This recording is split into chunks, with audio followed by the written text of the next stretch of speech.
All right, we are back on MorningLine. Hopefully have our Zoom snafu fixed. And Jim Schmitz is joining us. He's a downtown resident. As we're talking about the proliferation of the transportainment industry in downtown Nashville. He's also part of Fun Safe Nashville, looking at ways to reform the fact that we have so many of these crazy vehicles on the road. It's becoming kind of a problem downtown. Jim, when we lost your signal before, I just asked you the two questions. What do you see with regard to regulations? You like the idea of maybe having zones where they're limited to where they can travel? Maybe also putting a cap on the number of licenses given out for these types of vehicles? I mean, I think those are certainly things to talk about. What I'm trying to advocate is that we try to take a common sense approach, and that we do it also in more of a collaborative way, so that we're not coming in just with a heavy hand and saying we need to do this, we need to do this. I mean, I want to respect the fact that these are small businesses who may have had some challenges along the way, and they are attractive to our visitors, but just trying to find some place where we find a balance. And if that includes some limitations on where they go, if it includes some noise regulation, if it includes some limitation on the number of them, all those things I think should be on the table. There are other issues, I think, as well, as much as the size. If you notice this is a big safety issue in my mind, is with First and Second Avenue pretty much between Broadway and Church Streets closed, that's moved a lot of these vehicles onto Third Avenue and a lot of other traffic as well. Emergency vehicles, that's a main thoroughfare for emergency vehicles. It makes it very difficult for the emergency vehicles, for instance, to get out to Germantown in a quick manner because of the congestion on Third. So there are a lot of things in this that need to be considered in my mind. Yeah, I think it's come to that point. You mentioned it earlier when we talked about the Nashville Chamber, the Downtown Partnership, the Convention and Visitors Bureau, sending the letter to the commission that's going to look at these license requests later today, asking that they be denied. And I think Butch Spearden quoted here in the Tennessean, the proliferation of slow-moving vehicles and carriages in addition to other forms of entertainment transportation vehicles outside of your authority has overwhelmed downtown and created undesirable, untenable conditions for safety, traffic congestion, and noise. And it's interesting, you live downtown, so I understand where you're coming from. These individuals and these organizations, as you know, are nothing if not pro-business and pro-economy, and yet here they are, and I agree with you, these are small businesses and we need to find a way to work with them, but they're calling this out themselves, and it's not often you see all of them in agreement on taking steps to limit business. So that's got to give an indication of just how bad things have gotten, don't you think? Well, yes, because there's also the issue of there are businesses downtown too, trying to conduct business during the week.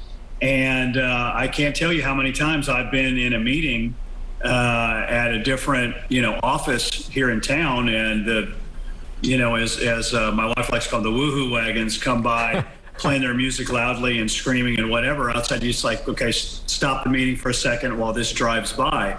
So yeah, it impedes, then it's impeding on other businesses. But I think one of the great concerns is if another incident, unfortunate like we had a few weeks ago with a young man fell off and was run over, if we have more of those, then we get a bad name in the tourism business. Then things are out of hand. And then we go from a fun party to a dangerous party.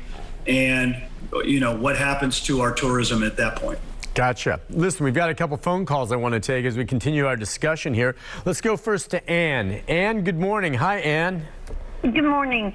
I live on a small residential street in East Nashville, accessible only by Gallatin Road, Ellington Parkway, Douglas. And this summer, I was shocked, frankly, when I saw the first one of these pedal cars come down my small little 3-block street with drunken women on it with a bridesmaid, I'm assuming, or bachelor party on it. This happened more than 10 times over this summer, where one of these vehicles from downtown came down in and around this little neighborhood this summer. Are these vehicles, pedal cars, the ones that you can do the pedaling and or sit on top of, the party cars or buses, are they not restricted on where they can go? This is a small residential neighborhood, and these were coming from downtown Nashville. They not only had to travel down busy roads to get to this area, they drove through at 4 o'clock in the afternoon on where families were out walking, where no sidewalks were. They came down at 10 o'clock at night when families were sleeping, and we already deal with woohoo trains, but now we have party cars coming through that make the train sound quiet.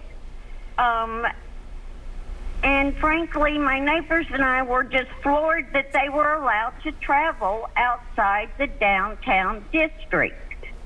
Jim, you want to talk about that? I mean, I guess they're doing that because it's gotten so congested downtown. They're trying to find an area where they can drive without getting gridlock.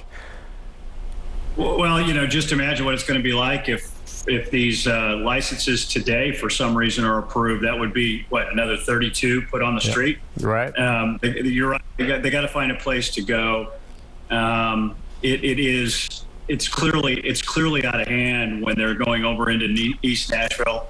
And I've heard stories of them going down into 12 South, but there are no regulations that I'm aware of on that. As far as I know, the pedal taverns the city does have some jurisdiction over them.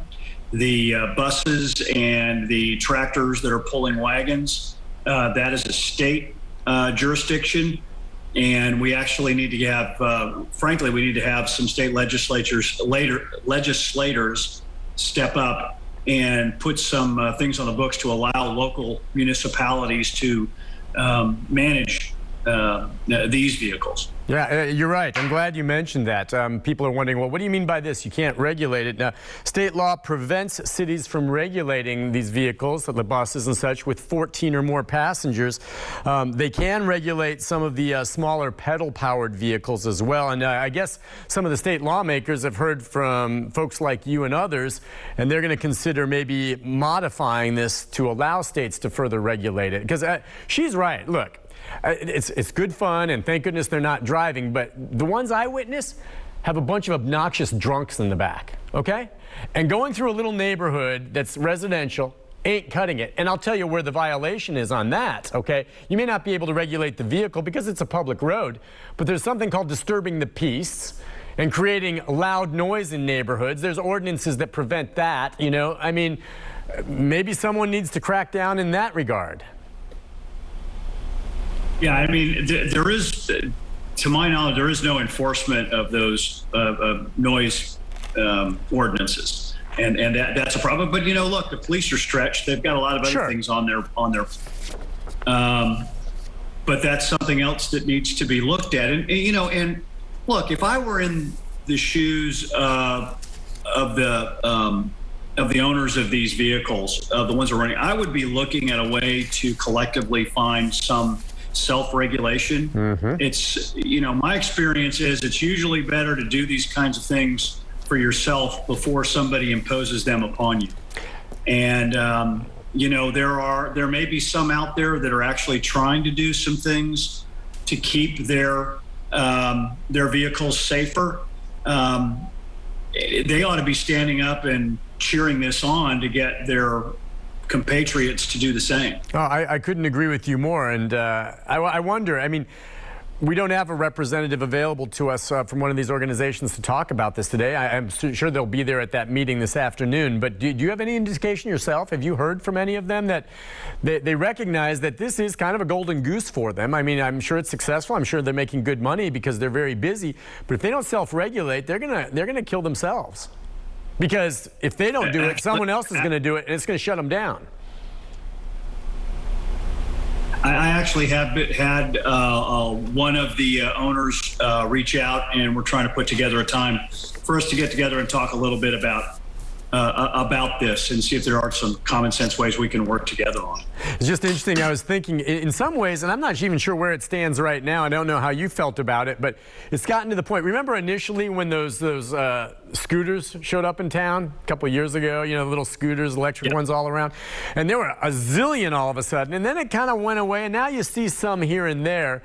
I don't know, that kind of reminds me of that, and there was a point there, of course, and those things can be really dangerous if they're used irresponsibly, where didn't the council step in a bit on that and say, look, enough of these for a while, and it seemed like they backed it off for a bit and they disappeared a bit. I don't know if that's an apt comparison in any way of maybe where they're going with this. It could be. I mean, what happened there was, yeah, they got out of control. There were too many dumped onto the streets of downtown Nashville.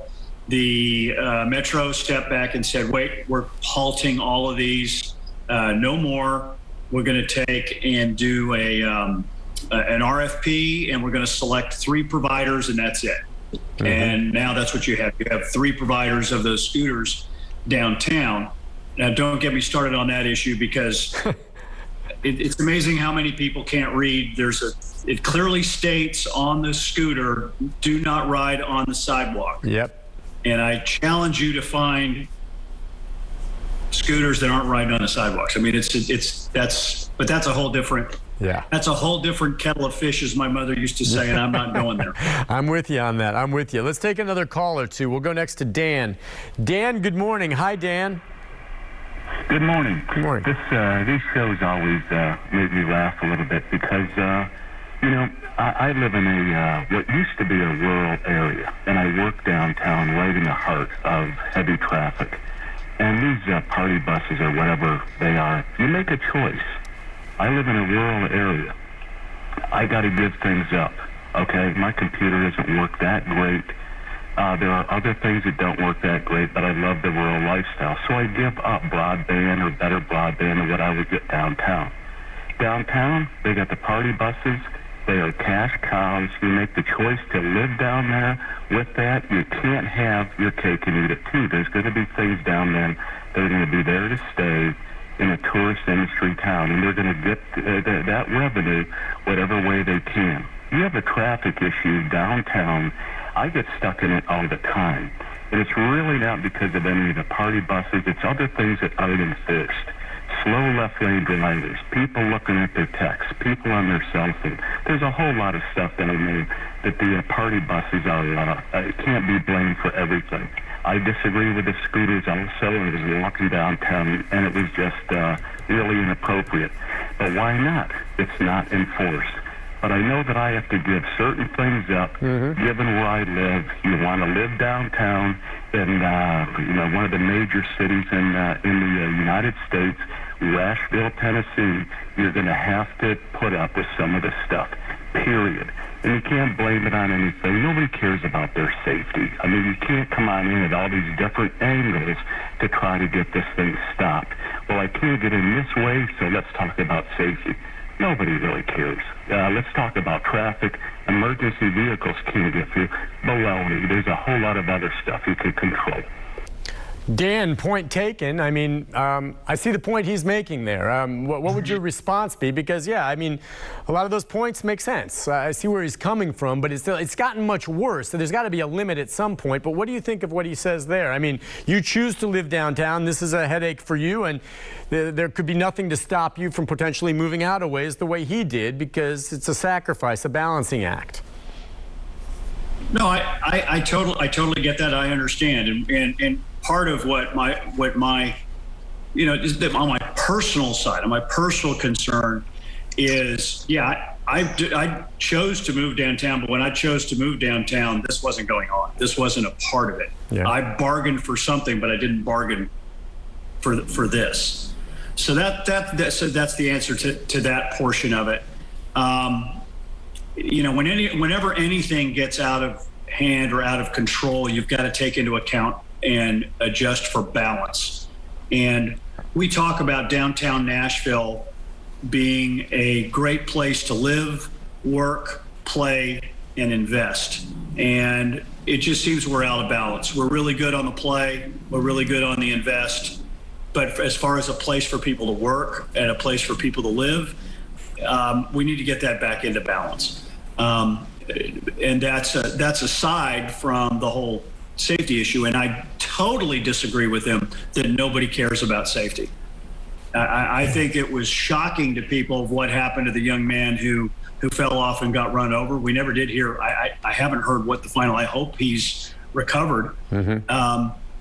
But, you know, and I also have a feeling that that's not the first time that's happened. That just happens to be one that we know about.